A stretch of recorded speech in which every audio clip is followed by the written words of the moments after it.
Saya Maria Fitriani Nurwe. Di sini saya akan menjelaskan dan membahas sedikit tentang penyusunan anatomi fisiologi sistem respirasi dan sistem endokrin.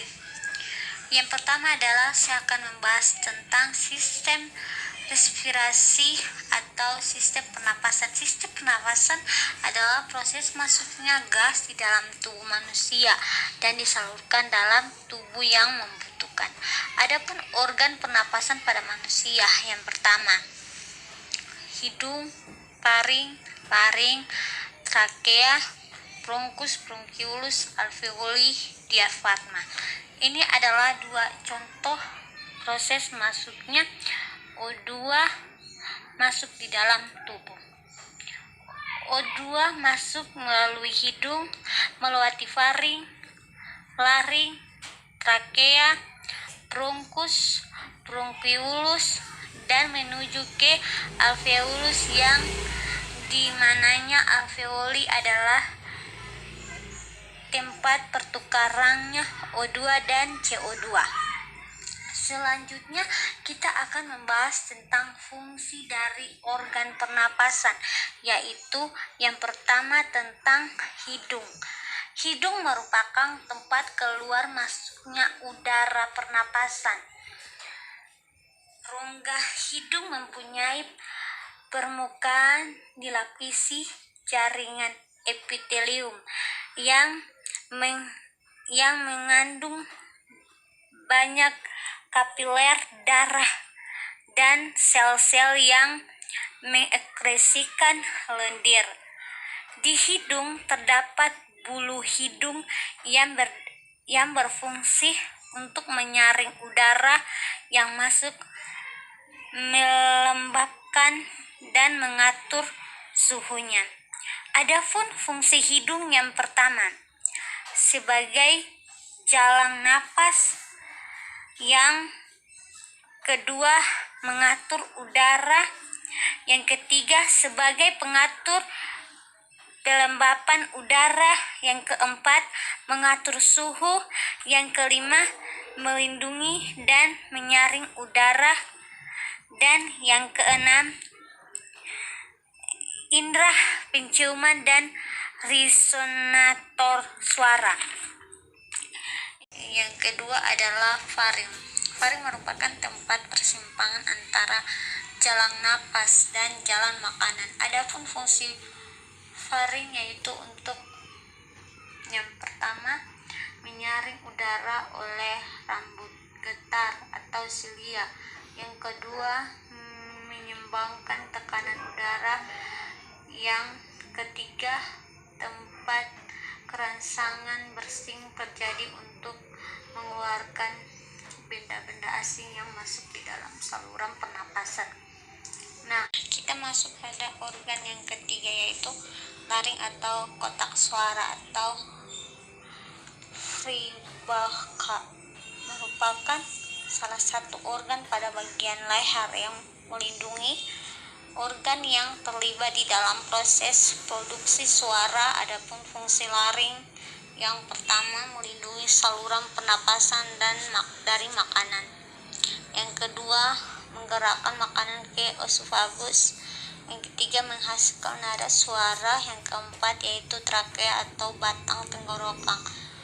Trakea memiliki diameter 20-25 meter, panjang 10-16 cm, berbentuk tabung tersusun dan 20 tulang rawan, berbentuk cacing yang kuat tetapi fleksibel. Adapun fungsi trakea yaitu yang pertama sebagai sistem pernapasan, yang kedua berperan di dalam proses pencernaan, yang ketiga mencegah benda berbahaya masuk ke dalam paru-paru. Ya, organ yang kelima adalah bronkus. Bronkus merupakan cabang dari trakea, berjumlah dua yang menghubungkan paru-paru kiri dan paru-paru kanan. Organ pernapasan yang keenam yaitu bronkiolus. Bronkiolus merupakan cabang dari bronkus yang bermural ke alveoli. Struktur pada bronkus tidak memiliki tulang rawan, memiliki silia dan pada bagian ujung terdiri dari jaringan epitelium berbentuk kubus atau bersilah. Selanjutnya yang ketujuh, alveoli. Alveoli merupakan tempat terjadinya pertukaran antara oksigen dan karbon dioksida secara difusi. Difusi adalah pertukaran zat-zat terlarut dari konsentrasi tertinggi pekat ke konsentrasi rendah. Menjar. Struktur alveoli terdiri dari selaput tipis dan terdapat banyak sekali pembuluh kapiler darah di alveolus. Darah akan melepas karbon dioksida ke lingkungan luar dan mengambil oksigen dari lingkaran luar. Dan organ yang terakhir yang berperan di dalam sistem pernapasan, diafragma, berfungsi sebagai bagian di dalam proses pernapasan, yaitu mengatur masuk dan keluarnya udara dari lidah, dalam dan keluar tubuh melalui udara, kontraksi dan relaksi. Sekian penjelasan dari saya tentang anatomi sistem pernapasan pada sistem ini. Saya akan masuk dengan sistem endokrin. Adalah suatu sistem yang bekerja melalui perantara zat-zat kimia berupa hormon yang hasil sekresinya langsung masuk ke dalam darah dan kelenjar limfa. Sistem endokrin sistem yang mengatur pada hormon manusia dan berhubungan dengan sistem saraf karena saling mengantar satu sama lain. Fungsi endokrin menghasilkan hormon untuk tubuh manusia, mengatur aktivitas kelenjar tubuh, merangsang pertumbuhan jaringan, mengatur metabolisme oksidasi dan meningkatkan penyerapan glukosa pada usus halus, mempengaruhi metabolisme lemak, protein, vitamin, dan mineral. Bagian-bagian sistem endokrin. Kelenjar hipofis terletak di dasar tengkorak, bagian dari kelenjar endokrin. Memiliki fungsi mengatur hormon, terbagi dari dua lobus, yaitu lobus anterior dan lobus posterior. Kelenjar tiroid berada di depan leher, terdiri atas lobus yang terletak di sebelah kanan dan kiri trakea, dilihat oleh secara jaringan troll yang disebut isthmus troll.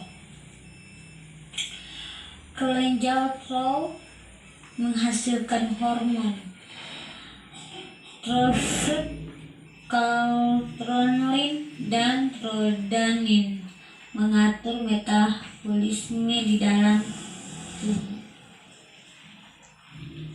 Kelenjar patroid melekat pada kelenjar patroid terbagi di dalam 4 kelenjar kecil yang menempel pada troid.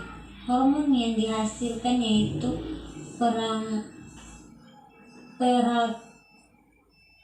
hormon. Selanjutnya kelenjar parathyroid melekat pada kelenjar tiroid, terbagi di dalam 4 kelenjar kecil yang menempel pada tiroid. Hormon yang dihasilkan yaitu hormon dengan fungsi mempertahankan kadar kalsium dan fosfor di dalam darah, mengatur kadar kalsium dan fosfor. Kelenjar thymus tertinggi trakea, strukturnya menyerupai modus limfa dan menentukan antimodnya juga sama, berfungsi menghasilkan limfosit, yaitu bagian dari sistem kekebalan tubuh. Kelenjar truncus, organ pipi yang terletak di belakang dan sedikit di bawah lambung dan abdomen.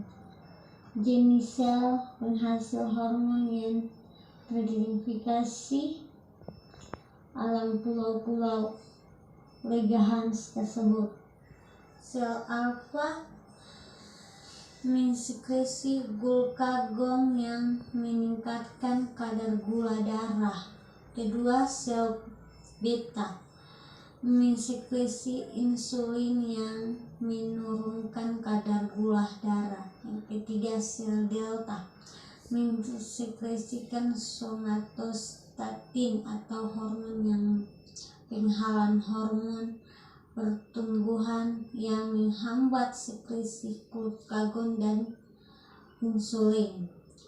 Sel F mensekresi polipeptida. Pankreas sejenis hormon pencernaan yang dilepas setelah makan. Kelenjar adrenal. 1 terbagi 2 terletak bagian atas kanan kiri.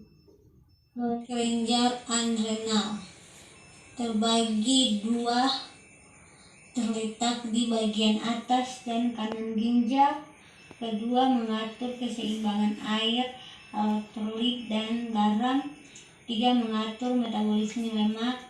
4, kontriksi pembuluh darah. Kelima, relaksi bronkus. Kelenjar kelamin terbagi 2 menjadi testis laki-laki dan ovarium wanita.